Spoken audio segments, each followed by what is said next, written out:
Welcome to Realizing Real Estate.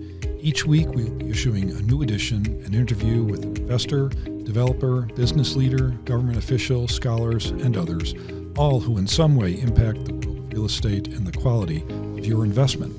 Real estate has many facets. We will explore many of them in these brief podcasts. Every one of our guests will be interviewed in greater depth and length on our weekly radio show, Our House, which is broadcast every Saturday at 9 a.m. on WBN 9:30 a.m. and 98.5 FM HD3 in the Buffalo Niagara Marketplace, but is accessible anywhere in the world on the Odyssey app or at WBN.com.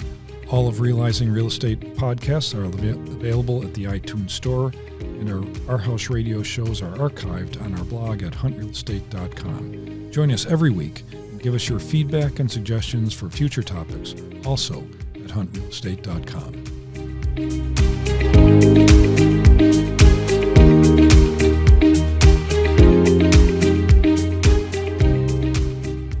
Welcome to a new episode of Realizing Real Estate, which is part of our commitment to the public here in Western New York and all through the markets we serve to enhance your investment, protect and enhance your investment in real estate, which is the mission of all of our programming. To help me with that today is Jim Fink. Mr. Fink is the Real Estate and Economic Development Reporter for WBFO. Nice to see you again, Jim. Thank you for having me again. It's good to have you here. You've been on our radio show many times, Our House radio show, going back to 2012, probably before then. But the fact of life is you have seen a lot happen here in Western New York over the period of time. I believe you said that you began your reporting career in 1979 here in Buffalo. Is that correct? Correct. And you were with Business First. You can tell your story yourself, but I know it almost by heart now. And then until that was from, I believe it was 82 to... No, 87 to... 87, I'm sorry, to April of 23. And now you're with WBFO.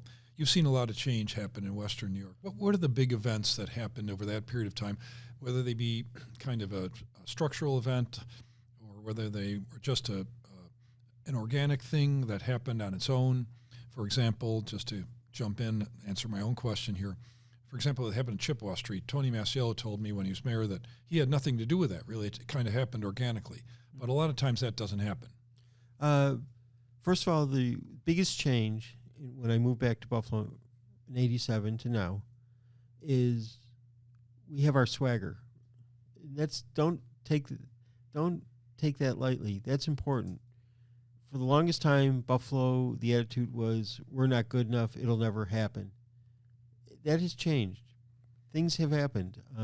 As you mentioned, Chippewa Street, Larkinville, everything Douglas Jamel's doing, and now he's working on creating the Ellicott District. People's attitudes have changed. The silos are gone. It's no longer Buffalo versus Amherst versus Lancaster versus Clarence. People understand it's all for the region. It's all for the Buffalo Niagara region. Just because something may happen in downtown Buffalo doesn't mean that it won't impact in a positive way folks in Amherst or Lancaster or Niagara Falls. The sense of collaboration is there. It wasn't there in 1987. It was very much us versus them. Jack Sharp versus Jimmy Griffin. Well, there was a perception that there couldn't be two winners. Yeah, there was always a winner and a loser, and I believe there's always winner and winner if it's done right.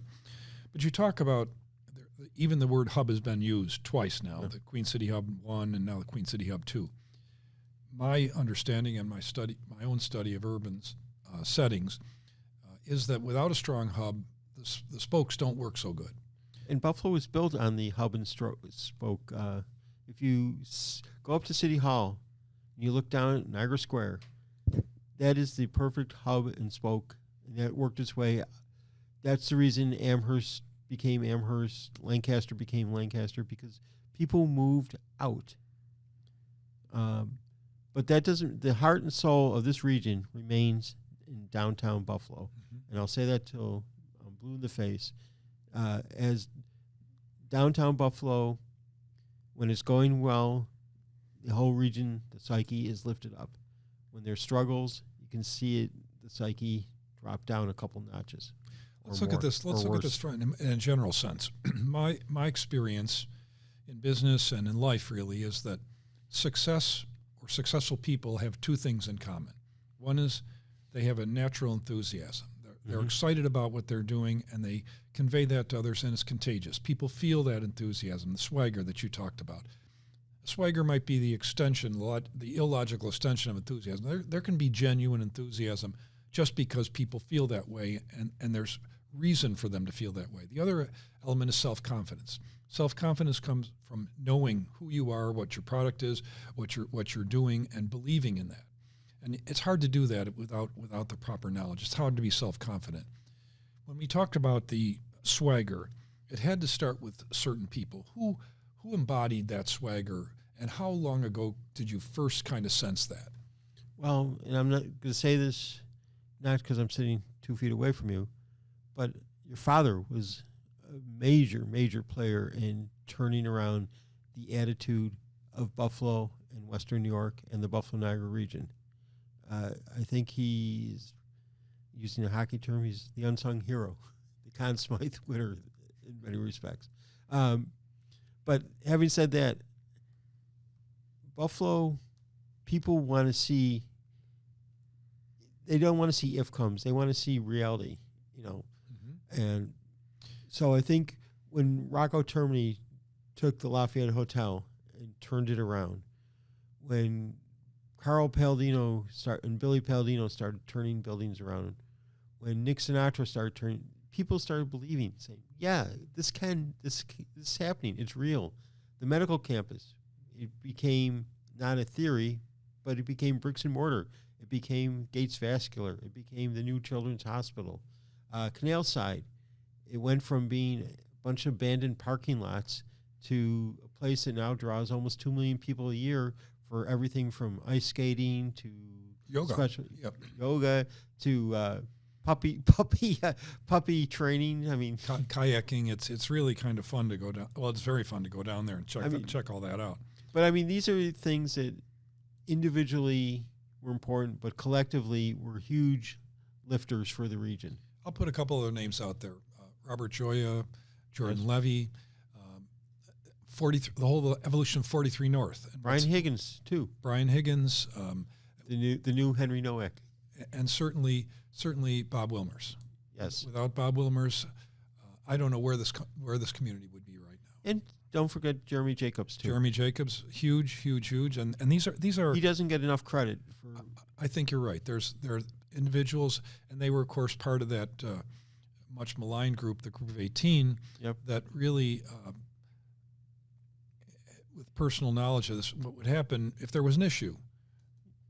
Sitting around that table, somebody would figure out, they would take responsibility. Yep. And they would jump on that, they would report back to the group, and things got done.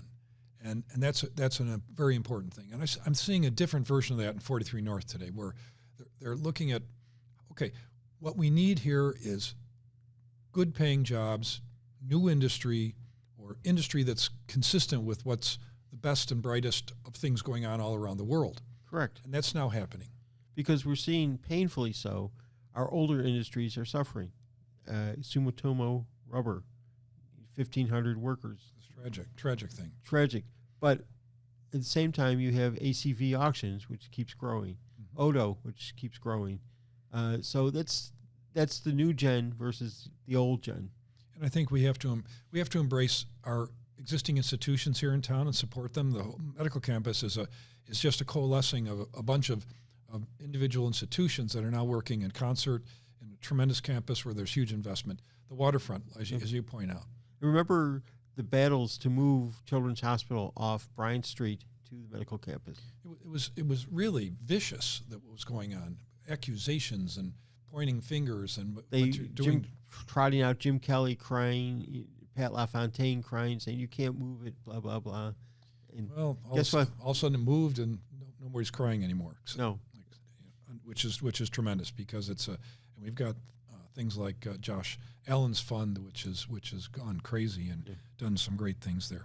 We do have to cut this off, unfortunately, Jim, but I appreciate you being with us today and sharing your thoughts and your historical perspective on economic development and real estate here in Western New York, which I believe we're in the beginning of a new renaissance as well. That's my I think belief. we're on the cusp of it, and I think we shouldn't be afraid. We should be we should be adventurous, not afraid.